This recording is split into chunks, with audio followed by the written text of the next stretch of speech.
Catat itu. Amin menang wajib, amin kalah dosa. Secara eksplisit ditulis dalam Al-Quran. Quran surah Al-A'raf ayat 68. Uballigukum risalati rabbi wa adalakum nasihan amin. Quran surah Yusuf ayat 54. Amin menang, amin kalah dosa. Apakah janjinya bisa dia buktikan atau tidak? Kalau tidak, jangan berkeras juga karena baju saya ini, karena kelompok saya ini, saya mesti begini juga. Hati-hati wahai ibadallah. Setiap kita memberikan kewenangan dan amanah wala itu tidak selesai hanya dengan keluar di tempat pemilihan itu, tapi akan dipertanggungjawabkan kelak sampai di hari kiamat di hadapan Allah Subhanahu wa taala. Hati-hati. Itu kewajiban din, kewajiban agama memberikan kewenangan itu. Karena itu pilih orang yang aman.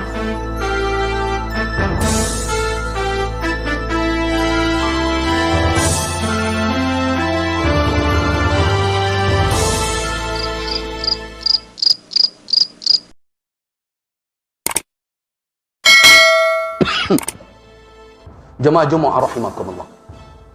Di antara keputusan yang diambil oleh para ulama se-Indonesia dalam ijtima' di Padang Panjang, bahwa memilih pemimpin, mengadakan suatu kepemimpinan di tengah masyarakat bukanlah suatu hal yang sunnah, tetapi wajib hukum.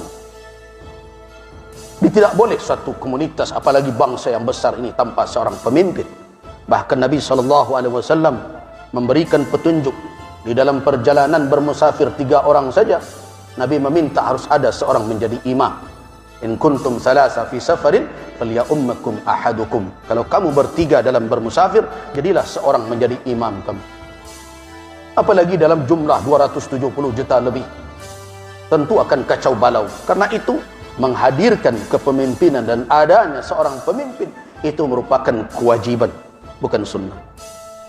Nah, bagaimana caranya?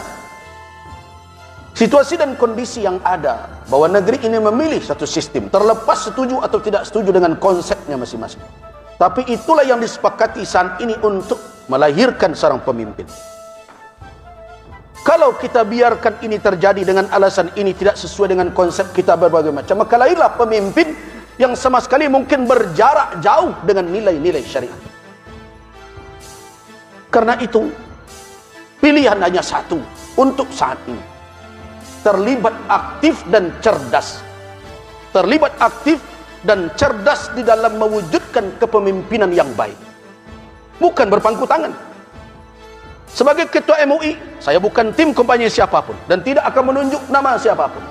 Tetapi sebagai ketua majelis ulama, saya berkewajiban menyampaikan kepada umat, wahai umat Islam, bahwa di dalam Islam, di dalam keputusan majelis ulama yang diambilkan dari petunjuk syariat, untuk menunjuk pemimpin, memberikan sultah, kewenangan kepada seseorang menjadi pemimpin kita, harus memenuhi 4 syarat yang itu adalah syarat wajib pada Nabi SAW. Orang tersebut harus siddiq, orang tersebut harus amanah, orang tersebut harus fatanah, orang tersebut harus tabligh. Orang itu harus amanah, jujur, tidak boleh ada kebohongan di latar belakangnya, tidak terlihat dia berdusta. Dia tidak menyembunyikan kebohongan dan kedustaan. Dia berbicara dengan kejujuran. Ini adalah syarat mutlak. Karena jangan sampai orang pendusta dan pembohong diserahkan amanah, setelah itu kita menangis didustai dan dibohongi sepanjang tahun, 5 tahun yang akan datang. Yang kedua, orang itu harus amanah. Amanah seseorang itu diukur dari mana? Yang pertama tentu dari komitmennya kepada Rabbul Alamin, ketakwaannya, ketakutannya kepada Allah. Karena kalau amanah itu hanya diukur dengan pengawasan manusia, dengan pengawasan si fulan, dengan orang-orang yang akan menyalahkannya, orang-orang tersebut bisa saja ditipu berjamaah oleh dia. Karena itu pertama sekali dalam mengukur amanah seseorang, bagaimana tingkat komitmennya beragama, ketakwaannya, ketakutannya kepada Allah. Salatnya bukan hanya di depan kamera, tanya orang sekitarnya, cari tahu siapa dia. Kalau salatnya tidak benar, bagaimana amanah akan ditumpangkan? Kalau Rabbul Alamin saja, Allah Subhanahu wa taala saja tidak ditakutinya, yang menjadi beban ditanggung jawab di dalam di atas pundaknya, bagaimana dengan amanah manusia? Yang kedua, lihat perjalanan hidupnya selama ini. Apakah janjinya bisa dia buktikan atau tidak? Kalau tidak, jangan berkeras juga karena baju saya ini, karena kelompok saya ini, saya mesti begini juga. Hati-hati wahai ibadallah. Setiap kita memberikan kewenangan dan amanah, wala itu tidak selesai hanya dengan keluar di tempat pemilihan itu, tapi akan dipertanggungjawabkan kelak sampai di hari kiamat di hadapan Allah Subhanahu wa taala. Hati-hati. Itu kewajiban din, kewajiban agama memberikan kewenangan itu. Karena itu pilih orang yang amanah. Pilih orang yang fatanah, yang cerdas, yang mengerti konsep kepemimpinan. Kita harus tahu bagaimana berpikir seorang pemimpin, bagaimana berpikir seorang teknisi. Kita harus tahu seorang pemimpin itu punya konsep yang besar kepada umat ini, punya rencana, punya mimpi, tetapi tidak hanya sekedar angan-angan. Dia pandai mengeksekusinya. Dia mengerti bagaimana cara menjalankannya. Dan dia faham apa yang menjadi penyakit dan masalah di tengah bangsa ini yang harus dia obati. Dia harus orang yang cerdas, karena orang yang cerdaslah yang bisa mencari solusi dengan izin Allah Subhanahu wa taala. Yang kemudian tabligh, apa makna tabligh? Pandai menyampaikan, menarasikan pikirannya, menjelaskan maksudnya, mengembangkan wawasannya. Jadi ada pula orang yang mengkritik, pemimpin kok pandai bicara saja. Salah satu syarat pemimpin, dia harus pandai bicara. Kenapa? Karena konsepnya, pemikirannya, wawasannya tidak akan diketahui oleh orang di sekelilingnya, oleh umat, kalau dia tidak pandai menarasikan, menyampaikan kepada orang lain. Dan dia harus jujur menjelaskan yang sebenarnya. Itu tabligh. Apa makna tabligh? Orang itu transparan, orang itu punya kemampuan dan kemauan dengan lurus menyampaikan apa yang ada, yang menjadi tanggung jawab dan tugas. 4 sifat itu wajib.